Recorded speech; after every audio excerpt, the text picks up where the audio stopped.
غسل سے پہلے حائضہ سے صحبت کرنا منع ہے، خواہ ایام حیض کی مدت کم ہو یا زیادہ۔ دوران حیض صحبت کرنے کا کفارہ 1 دینار 4 گرام سونا ہے، جبکہ حیض ختم ہونے لیکن غسل سے قبل صحبت کرنے کا کفارہ نصف دینار 2 گرام سونا صدقہ کرنا ہے۔ عن ابی ہریرہ رضی اللہ عنہ قال قال رسول اللہ صلی اللہ علیہ وسلم من اتی حائضا او امرأة فی دبرها او کاہنا فقد کفر بما انزل علی محمد صلی اللہ علیہ وسلم، رواہ الترمذی۔ حضرت ابو ہریرہ رضی اللہ تعالی عنہ کہتے ہیں کہ رسول اللہ صلی اللہ علیہ وسلم نے فرمایا، جو شخص حائضہ سے صحبت کرے یا عورت سے دبر کے راستے سے صحبت کرے، عمل قوم لوط کی طرح، یا نجومی کے پاس قسمت کا حال معلوم کرنے آئے، تو اس نے گویا محمد صلی اللہ علیہ وسلم پر نازل شدہ تعلیمات کا انکار کیا۔ اسے ترمذی نے روایت کیا ہے۔ عن ابن عباس رضی اللہ عنہما عن النبی صلی اللہ علیہ وسلم فی الذی یأتی امرأته وہی حائض یتصدق بدینار او نصف دینار، رواہ ابو داود وابن ماجہ۔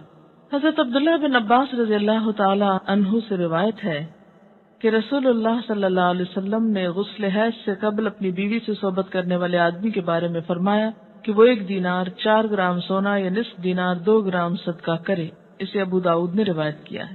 اس سے دراصل عورت کے حقوق کو پروٹیکٹ کیا گیا ہے، کیونکہ عورت اس حالت میں بیماری کے زیادہ قریب ہوتی ہے صحت کی نسبت، اور کئی قسم کی میڈیکل کمپلیکیشنز کا بھی احتمال ہو سکتا ہے، دونوں کے لیے اس لیے منع کیا گیا۔ اور صدقہ اس لیے رکھا جاتا ہے تاکہ انسان اس ڈر سے کہ پیسے جائیں گے، کیونکہ پیسے کا جانا زیادہ تکلیف دہ ہوتا ہے بعض اوقات، یا پینلٹی یا جرمانہ یا فائن کہہ لیں، تو اس لیے یہ ایک طرح سے روکنے کا سبب بنایا گیا۔ آج کے معلوم نہیں حساب میں کتنا بنے گا، معلوم کر لیں۔ عن ابن عباس رضی اللہ عنہما عن النبی صلی اللہ علیہ وسلم قال اذا كان دما احمر فدینار واذا كان دما اصفر فنصف دینار، رواہ الترمذی۔ حضرت عبداللہ بن عباس سے روایت ہے کہ نبی صلی اللہ علیہ وسلم نے فرمایا، جب حائضہ کے خون کی رنگت سرخ ہو اور اس سے صحبت کی جائے تو 1 دینار صدقہ ہے، اگر خون کی رنگت زرد ہو تو نصف دینار صدقہ ہے۔ اسے ترمذی نے روایت کیا ہے۔ نصف دینار کیا ہے؟ 2۔ ہاں، یہ الگ بات ہے کہ اگر شوہر ناروا زیادتی کرتا ہے اور بالکل بے رحم ہے، یا ایسا کوئی مطالبہ کرتا ہے کہ جو ناجائز میں آتا ہے، وہ تو نہیں پورا کرنا۔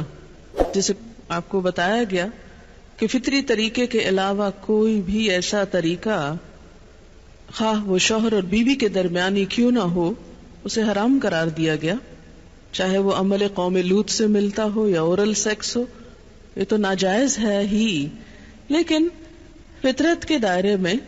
اور اس میں بنیادی چیز جو باہم کاؤنٹ کرتی ہے وہ باہم ایک دوسرے کے ساتھ کوآپریٹ کرنا ہے، ایک دوسرے کے مزاج کو سمجھنا ہے، اور ایک دوسرے کے ساتھ تعاون ہے۔ لیکن آپ دیکھیں کہ ہمیشہ آئیڈیل صورتحال نہیں ہوا کرتی، ہر شخص اتنا کنسیڈریٹ نہیں ہوتا، لیکن اللہ تعالیٰ نے عورت کو جہاں شوہر کو باہر کی مشقت دی نا، کتنی مشقت ہوتی ہے گرمی میں، دھوپ میں۔ مثلا ہر شخص کا ایئر کنڈیشنڈ آفس تو نہیں ہے کہ وہ وہاں بیٹھ کے کام کر رہا ہے، بہت سے مرد سڑکوں پہ سڑکیں بنا رہے ہیں دھوپ میں کھڑے ہو کر، کچھ کھیتوں میں کام کر رہے ہیں، کٹائیاں کر رہے ہیں فصلوں کی، کوئی اور مکان بنا رہے ہیں، دھوپ میں کام کر رہے ہیں۔ تو مرد اگر سارے دن کی باہر مشقت کرتا ہے تو وہ بھی ایک پینفل کام ہے، اور اس نے محنت کی اور بیوی کے لیے سارا آرام فراہم کیا، کھانا پینا باقی ضروریات۔ اب اگر بیوی کو اس کا مطالبہ پورا کرنے میں تھوڑی تکلیف ہو رہی ہے تو کیا ہوا کہ موڈ نہیں یا دل نہیں مان رہا تو کیا ہوا، نہ صحیح۔ لیکن اس کے باوجود جو عورت یہ سمجھتی ہے کہ میں اپنے موڈ کے خلاف جا کر بھی اگر اپنے شوہر کو راضی کرتی ہوں تو یہ میرے رب کی رضا حاصل کرنے کا ایک ذریعہ ہے، تو آپ دیکھیں کہ یہ وہ چیز ہے جس کا صلہ آپ کو اللہ دنیا میں دے دے گا، کیونکہ آپ یہاں صرف شوہر کی نہیں اللہ کی بھی اطاعت کر رہی ہیں، کیونکہ ایک مسلمان عورت کو اس کے رب نے یہ حکم دیا ہے۔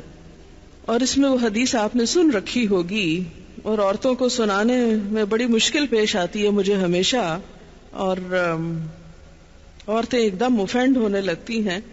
لیکن بات یہ ہے کہ چونکہ اللہ کے رسول صلی اللہ علیہ وسلم نے فرمایا ہے اور ہم ان کا نام سن سن کے روتے ہیں محبت میں اور نعتیں سن سن کے جھومتے ہیں، تو یہ حکم بھی آپ کا مان لینا چاہیے اور اس حدیث کو بھی سن لینا چاہیے اتنی ہی خوشی سے جتنی خوشی سے ایک نعت سنتے ہیں.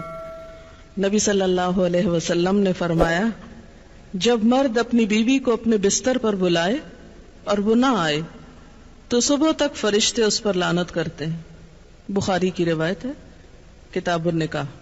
ٹھیک ہے اس میں کہ اگر بیوی بیمار ہے یا اسے کوئی ایسی تکلیف ہے یا کوئی جینون ریزن ہے تو اس میں اللہ تعالیٰ اتنے بے رحم نہیں ہے کہ وہ دیکھ رہے ہیں کہ ایک عورت بخار میں پڑی ہے اور اس کا شوہر اس سے مطالبہ کر رہا ہے اور عورت نے نہیں مانا تو اس پہ لعنت بھجوانی شروع کر دی جائے. نہیں، یہاں ایک نارمل حالات کی بات ہے.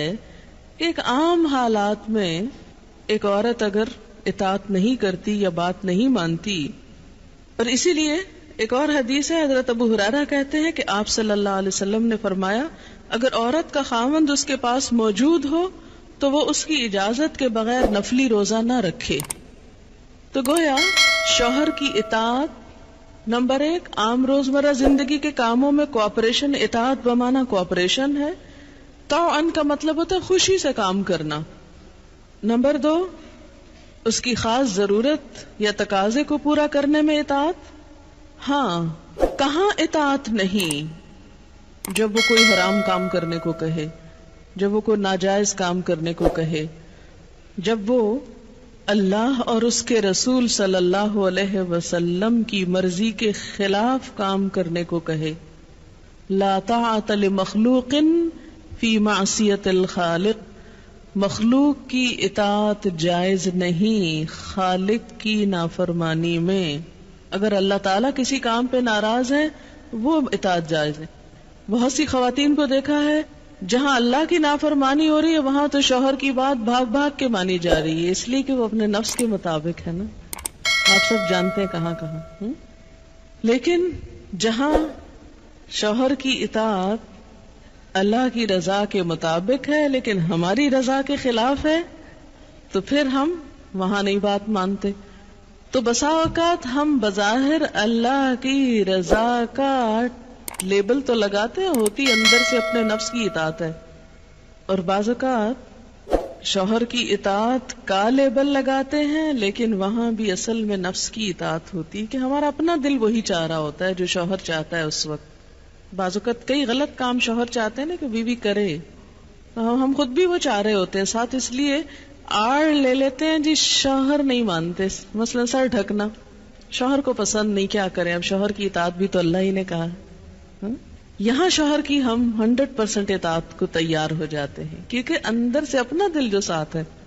لیکن جب رات کو شوہر بلائے وہاں اپنا دل نہیں، لہذا چاہے اللہ تعالیٰ کتنا ہی فرمائے سب اطاعت بھول جاتے ہیں. تو ایک مسلمان عورت، ایک فرما بردار عورت شوہر کے لیے اطاعت گزار ہے.